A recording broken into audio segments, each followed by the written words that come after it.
అని అన్న బెల్ట్ తీసుకొని కొట్టడానికి వచ్చింది. నా షాపుని కొట్టకురా, నేను కొట్టినా కొట్టుకుంటా, పెట్టినా పెట్టుకుంటా, నా షాపు మీద నువ్వు చెయ్యొద్దు అనేసి దొబ్బాడు. దొబ్బినా కూడా ఆగలేదు అన్న, మనోజ్ అని ఆగలేదు. దానివల్ల ప్రశాంత్ దెబ్బ కొట్టిండు. అన్న సార్ ఏంటంటే కొట్టొద్దు నా షాపు, నేను భయం పెట్టుకుంటా, కొట్టకురా అన్నాడు. ఇద్దరు దానివల్ల ఇక ఆ షాపు గురించి ఏదంతా గొడవ, తండ్రి కొడుకుని నెట్టుకున్నాడు. అసలు దెబ్బలు నాకు తెలిసి దెబ్బలు అడగలేదు, ట్రై చేసుకున్నారు.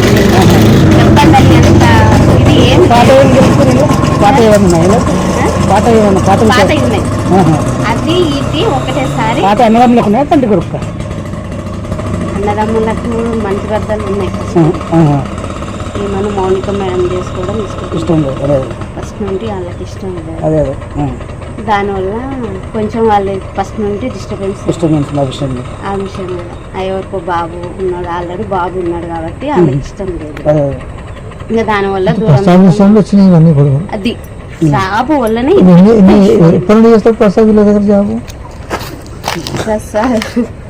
ప్రసాద్ జాబ్ వాడు 6 సంవత్సరాలు 4 సంవత్సరాలు హైదరాబాద్ కాదు సార్ దగ్గర. ఇంట్లో ఎవరెవరు ఉన్నారు? మనోజ్ నుండి మౌనిక ముందు అమ్ముంది, ముగ్గురు. సార్ లేడా? మార్నింగ్ మేడం వచ్చి ప్రసన్న మేడం వచ్చింది కదా,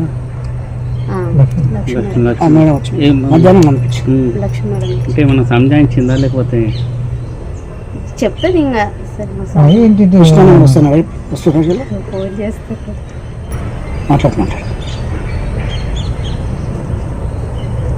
నన్ను అన్న నా ఫోన్ అందరి ఫోన్ హ్యాండ్ ఓవర్ చేసుకున్నాడు, కానీ నా మీద నమ్మకం ఎక్కువ. నా ఫోన్ ఒక్కటే హ్యాండ్ ఓవర్ చేసుకున్నాను.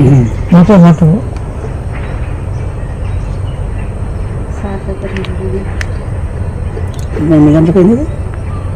నైట్ శనివారం నైట్ అంతేనా. ఇక్కడ ఇంకా సారు ఇక్కడ ఏం జరుగుతుందో తెలుసుకోవడానికి ఫోన్ చేస్తాను. అన్న రాడు, నాకు తెలిసి మా విష్ణు అన్న రాడు.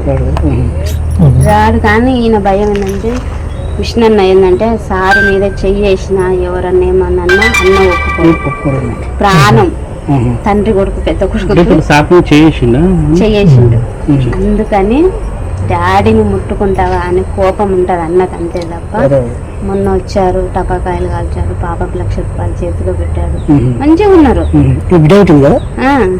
మనజన్న పాప ఉంది, ఆ పాపకు ₹1,00,000 చేతిలో పెట్టి మంచిగా మందలిచ్చి వెళ్ళాడు. కానీ మన విష్ణన్న పిల్లల విషయంలో అట్లా చేయడు. విష్ణన్న మంచిగా చూసుకుంటాడు.